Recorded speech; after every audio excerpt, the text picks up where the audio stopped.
Welcome back. Front pages of the newspapers will never be complete in a week without having public affairs analyst Mr. Sesan Okunade, who joins us. Good morning. Welcome. Public affairs analyst, avid golfer, and a chartered accountant. I mean, back to back the to full back. profile. And there's more. I wish you got your WAEC results so we can also. And there's another one to that list. What is it? Joe, let me say good morning to Joe and Benga this morning. It's always a great time to be with you midweek, irrespective of what is happening. And now that we're in the last month of the year, I think we should have a sign of relief that we can build up for the future. And the year will be ending on a Wednesday as well. The last day in the year would also be on a Wednesday. 31st. So it's like back to back. But let's not end things yet here. Let's go to the papers and start off what we have on the front page. Our very first paper will be the Punch newspaper. Let's look at the Punch very quickly and see what we have there. On the Punch, U.S. lawmakers, Nigerian reps hold fresh sessions over rising insecurity. People have said they carry our matter for head like Oshuka. Yes, That is so. Anyway, Adeleke Sean's Osun PDP primary as Adebayo wins ticket. That was taken in the news. PDP crisis. Makinde block issues Wike others expulsion certificates. I don't know if you saw that certificate that they were issued. Very, very colorful one. You get a certificate for being expelled. Yes, they gave you. Thank you so much. Here Who you came go. to they put it online. Okay. You want to Maybe post they collect. I'm sure they'll post it to their. It's allowed now. You can do online. Or you can print it out yourself. Yes. But the Wike faction too, Samuel Wanya, they've equally expelled. We're in the era and season of expulsion now. Well, I expel you, God knows. Okay. Federal government contractors launch fresh purchase of a 500 billion debt. I thought we're not owing now. Okay. Anyway, let's take one more. It says Utah local flights break 300,000 naira back. No. My goodness, from here to Abuja, you would pay 170 something to and fro. That's even in dollar terms, it's ridiculous. This is $200. It's ridiculous. This is $200. It's ridiculous for a flight. Local flight, less than an hour. That's crazy. Anyway, let's have you start with this one. Let's start with U.S. lawmakers. Nigerian reps hold fresh sessions over rising insecurity. I want to appreciate the U.S. for putting us so much pressure. All of a sudden, I wake up to see lawmakers, National Assembly now making security a burner discussion before them.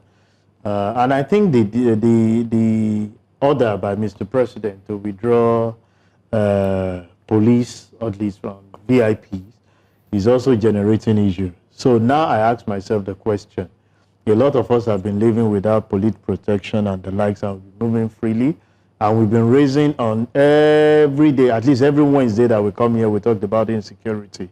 Nobody is paying attention. But now, a lot of people, I listened to one of the members of the National Assembly speaking of the decision of Mr. President to be reconsidered. And I'm like, I put my weight behind Mr. President that I know it's a difficult task for him to carry out that order which he gave of saying withdraw the VIPs. I even saw in one headline where we are being told to report those that are flouting the law of Mr. President. Yes, the IG said we should report. We should report. So I would have reported over the weekend, plenty. Not even the politicians, even the celebrities, individuals that will harass us on the road. So how many plate numbers do you want to count? Also men of God, pastors. So how many do you want to take? Spiritually. What do they need more? I even ask people, what is the significance of plate numbers? These days you see a lot of people cover their plate numbers. Yes. So when you want to report, assuming we even have a database that is sync, where you can, you know our law is double standard. The law is there, but it's always punishable to the lower class. Yeah. Where you see somebody, I've seen instances where these so-called police escort harass people off the road and cause accident. But the plate number to capture are all covered. They cover it with one black, whatever, and you ask, is the plate number not meant to identify the car that is actually committing something. Mr. Okunade is not here to huru because as a backup and as a buffer to close that gap from the withdrawal of police escorts, the federal government is saying they will deploy NSCDC operatives. What's the constitutional role of NSCDC? Are they meant to even guard VIPs in the first place? And now they're saying manpower shortfall may delay NSCDC's VIP protection rollout. Are we not robbing Peter to pay Paul by also using NSCDC personnel? NSCDC role is to protect our assets. That's what the actual primary aim of setting up that particular arm. But because they know, the question we keep asking ourselves, why the need for police protection if you are doing the right thing? Why do you need it? The people that elected you, if you are giving them the service as promised, should be your protection. Okay, let's even forget elected officials because they're politically exposed persons. I mean, a senator will need a police orderly or escort or something. Why? Benga still asks why. But still, okay, the private individuals, that's the one that worries me. You know, no, because they saw at a wedding. Yeah. He's lucky that he removed his name tag and he was wearing a face mask. A military with camouflage. And we're making hula balu over Wike and Yerima. You know, removing it from a purse, giving his boss bundles of naira. That's insulting. And there are many of them like that. That is the level they have actually brought, and the security apparatus that is meant to protect the all citizens of the country. And the question I keep asking, Benga, if you live in this is what people have tested over time. If you live in an environment and you are committed to the growth and you service that environment the way it should be, it is the people that will protect you. Not even, I've seen instances where in an environment, a friend of mine, he created a lot of development in that particular area. And there was a day, one of his friends took his vehicle from his house. You know, when you get to the bus stop, you know these guys that stay at the bus stop. They know him with that vehicle. So they wake up in the morning, good morning, sir. And you know, as usual, maybe you look for something and you give. And this guy got to that bus stop and was like, who are you people? I will kill you with this. And they are like, this must be a stolen vehicle. They must have stolen a gas vehicle. So one of them, like two of them, stood in front of that vehicle and say, you are going nowhere. And they called the man at home and said, sir, are you safe? There is one miscreant here. We believe they've stolen your vehicle. Possibly you are held hostage. And the guy was wondering that this is surprising to him. And it's just because of his contribution. Not only because he gives those hoodlums or the guys at the bus stop money, he has contributed to the development of that community by providing light with his own. He's not a politician. But he feels that the environment where he stays must receive that attention that makes it. So you discover that they are the one that protect. So if our leaders, the so-called politically exposed people, are doing the right thing that they're supposed to do, they blow sign on the road to take you off the road, when they are the major cause of the traffic by not fixing the road infrastructure. They take one way and kill people innocently, chasing other people out of it. The law enforcement agency are so emboldened that they will sit in front of vehicles and ask them to follow one way. What kind of lawlessness are we talking about? Suggested that the true test of this directive, the test of it, will be happening in this December, this Yuletide season. December, Lego. Then I can tell you for free that that thing will not work. Okay. But the president, you know, in the past, IGs have issued this directive, and we see that it's just on paper. But the presidency and the president has also directed that they should do something about it. That's another level of... The politician will tell you that level of compliance. Is the president not having some of these people protecting him? Is it not true politically exposed and politically elected leaders like them? That's the question. So if people want to live, and a lot of people will say president is different from governor, or different from commissioner, or different from senator. But what they'll be saying is, if you must lead by example. If you are saying that they should remove our own police protection, then remove your guard. Have you seen the entourage that follow Mr. President on his own? We disagree in terms of, I feel politically exposed persons, if you're holding a current government position, you are entitled to a certain level of protection.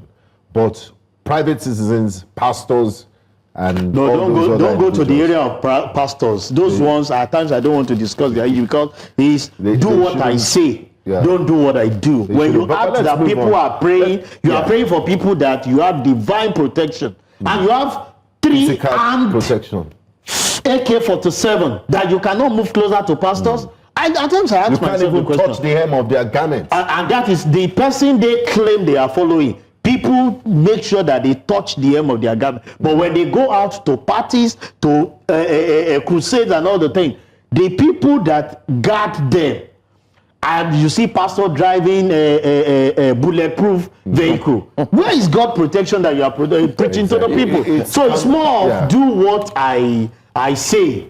You see, God has given you the liberty to protect and do other things. Important, I don't know how important it is, but news item on the Punch newspaper. Before then, Joanne, are you interested in touching the hem of my garment? Well, I will not be interested because you are, last time I checked, you are not a pastor. I tell you. So let's talk about this. I mean, Edo State is in the news again. I really wonder. Have you seen the drama? The drama has been back and forth. I think we need to bring it. I think we need to bring it to wake-up conversation. Edo State needs a special drawing board episode. Yeah. It was the Ashwaju cap. Compliance. Then second, the promise of votes. Then the third, if the president doesn't win in 2027, he will resign. I mean, is the capital of Edo State Abuja, and what is the concern of the governor and the states? What's the latest? With Edo State? The latest now is marital dispute. Edo Assembly summons Baba's wife, a private individual. I mean, of all issues that are bothering the state, they want to wade into a private dispute between Two-Face Idibia and his newly wedded. But she's represented. I mean, she's a member of the house. She's a member of the house. So that's why you should bring your marital issue to I said they said they are summoning her for misconduct and possibly disgracing the state as well. See, let me tell you, and we are saying this, I'm not hiding it. Majority of our people that find themselves at most are actually there for decoration and are this matter that borders on the people they claim they are leading. Go to their constituency. The yield is there. Nothing those people can post for. No water, no security. Like we keep saying, if the state are doing what is expected of them, we will nip this insecurity at the bud. The autonomy granted to local government, are the state government fulfilling it? So this that you are seeing in Edo is a replica, except for a few states who understand what governance is all about, are trying to actually say the best that they can do. So you can imagine when you start discussing this on the floor of how somebody, if a wife slapped the husband in the public, how has it become her Eddie? That's their own prerogative. As a matter of fact, the husband might be very much happy that openly the wife is doing that to her. If you feel that she's not leading by example, that's her private life, and you should not intrude into that. My own opinion. But a lot of people will say she's a public figure. She's bringing the house to disrepute by actions. That action has nothing to do with the governance of Edo State. They should speak more on how they will provide the basic things. Go to that state now. You see bad roads. Go to the internet. They are not actually doing. Even the governor was stuck in bad road recently. He was stuck in bad road. He tried escaping, but his car was. So looking at the mass movers, Adeleke shuns Osun PDP primary as Adebayo wins ticket. He resigned. It's no news. I keep wondering why you say but it was just made known recently. So if you resign November 4, why are they saying you shut the PDP primary? If you have resigned, he resigned is because of the. I mean, and he stated it because of the crisis at the national level. Isn't this man Adebayo that won this ticket? Does he not risk litigation, knowing that the house is not in order and somebody can take you to court that who verified who signed which faction. Signed your forms and things like that. And I believe that's why Mr. Jackson Adeleke left because he doesn't want any wahala. Doesn't want them to stain his white. A lot of people have actually said that, and the man that has clipped the ticket for Osun State, he understands. People will say no risk, no gain. Possibly he has a faith. It's a gamble. Yeah, before then, you know, a house must have been put into order. So let me first hold the ticket. When I get the ticket, then we'll be able to see how we appease the gods that are actually bringing those. And if it's not, if at the end of the day, the faction that endorsed him is being nullified by the court, because everybody understands that there will be litigation here. Because it is the national body that will present the candidate. So you can imagine if Makinde faction presents and the Wike, counter it, they're saying that we are the recognized and legitimate, or Wike faction, that's where it belongs, and the Makinde decide to null it off. So I think it's a gamble, it's a risk. He decided to actually play around with. Is Senator Ademola Adeleke not also gambling? You know, resigning at the 11th hour, and he doesn't even have a political party. Now, we had a conversation with one of his aides yesterday, and he boasted. He looked at me and Johansson in the face, and he said that, you know, if the governor resigns a day before before the governorship elections, he will win the elections. What a bold and remarkable statement. We don't expect anything less from such person, so we'll test the water where we get there. I've seen a report stating that possibly he might be moving to Accord Party. I believe with Accord he will have a good landing, because Accord, after Senator Ladoja, the Olubadan of Ibadan, withdrew his hands from that particular area, he seems to be calm. And even ADC before now, we are not hearing so much until one or two big wigs decided to venture into it. So Adeleke might be the big wig that will resuscitate Accord Party from what we are hearing. So, but politicians, they know their way, they understand the game, how to play it. So we have, we'll be having Accord, we'll be having PDP, we'll be having APC, we'll be having Labour Party come to Osun State to actually galvanize the stuff. They know how they have their way. And I don't want to relegate any political party, because it's not about the party, it's about individuals at times that are behind the scene in Nigeria. All right. That's why you should have that win, at least Labour Party in Abia State. I want us to look at I want us to look at Leadership newspaper real quick. Northern governors, others hailed General Musa's nomination as defense minister. What did you make out of it? And Badaru's Sikh reasons for leaving? Yeah, a lot of us criticize Mr. President on Badaru's nomination by saying the man is of age, I think he's over 65, and they should look for at least someone who is younger than. The current nominee, I keep forgetting, he's a very good man that I've had cause to relate with. When he was relieved of his office, a lot of us raised questions, but we understand the rationale that the service chiefs that he superintends over, when they relieve them, he must go with them. And we know the kind of effort he actually tried to bring on board. Several people have been asking me the question, when you relieve someone that for non-performance, why are you reinstating him to come and be a minister? Not when even the clips or the reason of his removal was that there was a rumor of coup plot at that particular time. Or maybe his tenure was over. His tenure was not over. His tenure was not over. There was an information of coup plotting. Then they did not have a clear picture of what it is. But I think what stand out for him was you might have 5 people that are working together, but an individual can stand out because you can at times use the group or team work to judge what individual position will definitely bring to bear. So if he's nominated, let's see the best that he can bring, because at this point in time, we need to address this issue of security headlong, and seeing the fact that attention, what they discuss now at the state is security.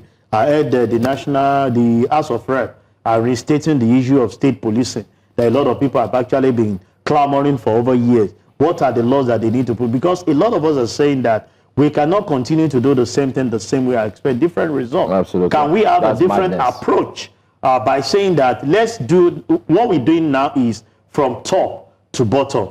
So can we have from bottom to top, where we have the traditional rulers who I regard to as the fourth tier of government, committed to security. From there you go to the local government, the state. Then the center can actually concentrate on the external attack if there will be any, so that you can nip it. A lot of these crises that are happening at the suburb where we lack governance, and those are areas we expect to be addressed. So let's approach it from a different spectrum of saying from bottom to the top. Let the governors tax the local government, cover your area. Let the local government, who has the traditional leaders under them, commission them, go to CDCs, CDAs, where you can have. So when everybody galvanize or protect their area, the way it should be, providing the necessary support that is expected of them, then we can have those things minimal. Like the other KB state issue,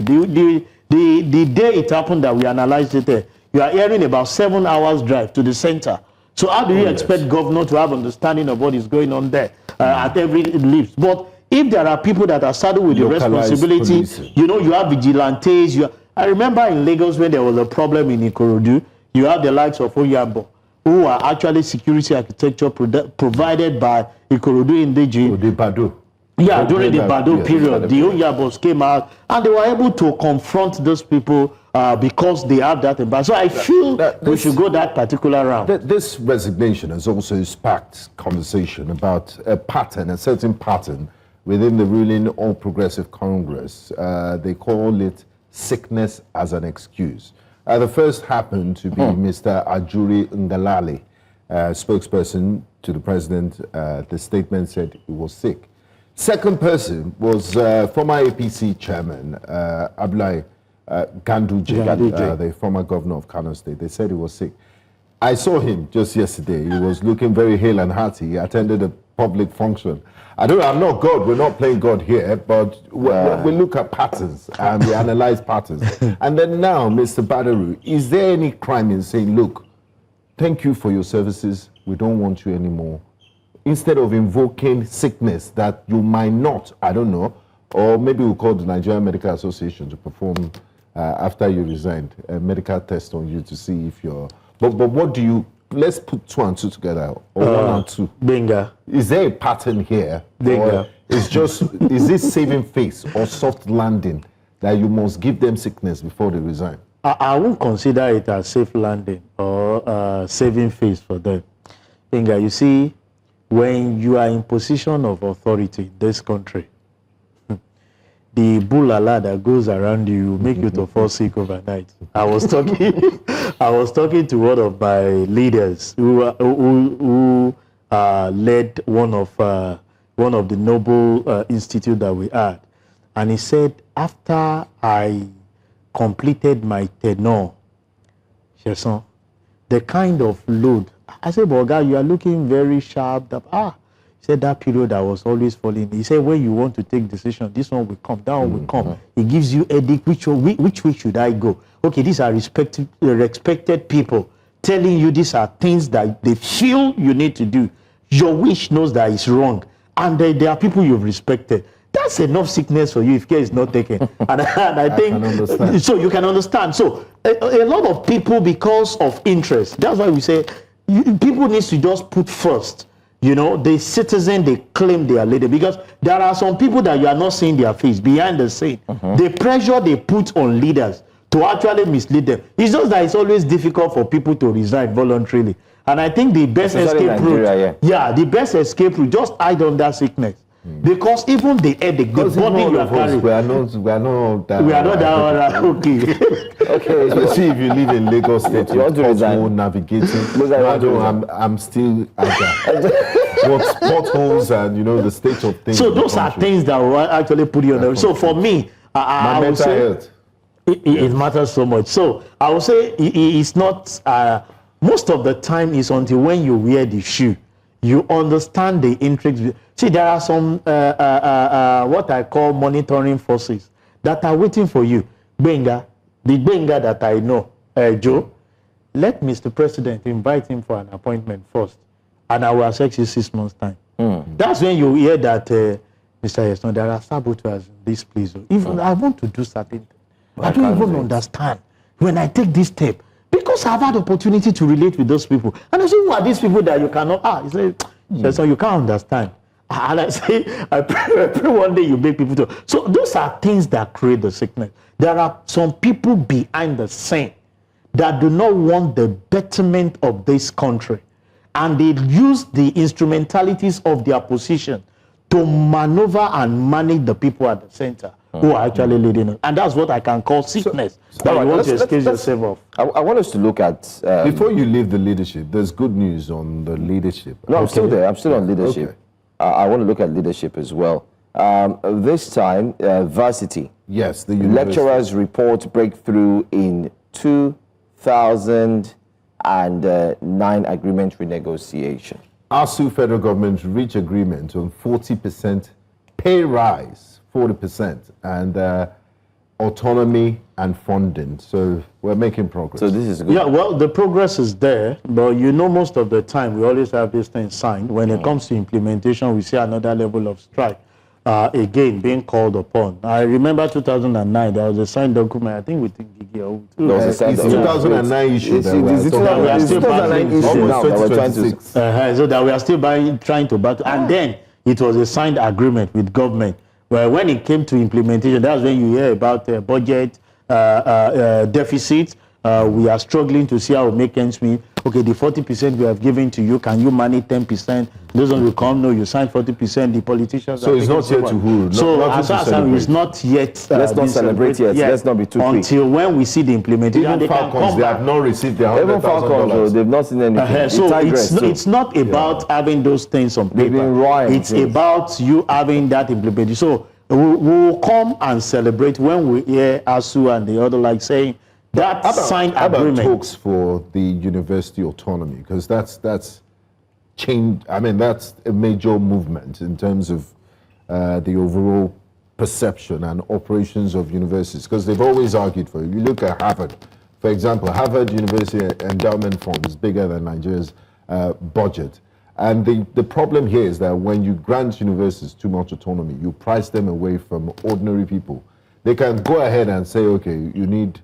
We want to increase our school fees to X amount of money and price regular people out of it. University education becomes doesn't become available for everyone. I share your sentiments, sincerely speaking. And aside that, even the corruption that has engendered our systems give me so much worry when you talk about this autonomy. I was telling some people that even the autonomy granted to local government, because everybody, the track that we are actually following is what can I catch out for myself and the future unborn children without anybody checking up on them. Autonomy is good, but at the same time, we need government intervention in some of these things so that you can make available, this same education for the low-trodden set of people that cannot afford it. I've always shared this with people to say a lot of our religious-based schools, are they really affordable for even the members that are actually paying offering and some of the things that they are doing? A lot of them are not accessible. And how many scholarships are there? I've had engagement with some of the organizations. That thing is really not a charitable organization. Education is very, very expensive. And you must give out, it's capital intensive, and you must give out the best. But I said, you come at times to some of these low-level people, give them some words in such a way that they will have a stake in that particular area when they grow up. I know of so many granny that they pay out of that small thing that they have. Because even in the scripture, there is one thing that was said of one woman that gave all that she had. Widow's mite. That widow's mite, as against somebody that had so much, but gave that little out of that which. So you can imagine an elderly person that understands the importance of education, possibly out of the 20,000 that the children are giving to him or her as stipend. She decided to contribute 50% of it for the endowment fund. And the children cannot, the grandchildren cannot afford to attend such school. So that's the problem I have with that autonomy. Minutes we have left. Let's quickly pull up the Nigerian Tribune. There's an important story there that we need to touch on. I believe the other papers have mentioned all of these things. Reps begin debate on state policing, the action. And I believe this is tied to America's threat to invade, all guns blazing. So it's no longer a debate where we might see the actualization of state policing and other constitutional review bills today. They are going to start discussing it to vote on bills next Tuesday, Wednesday before transmission to the state. Do they have enough time to look at the modalities?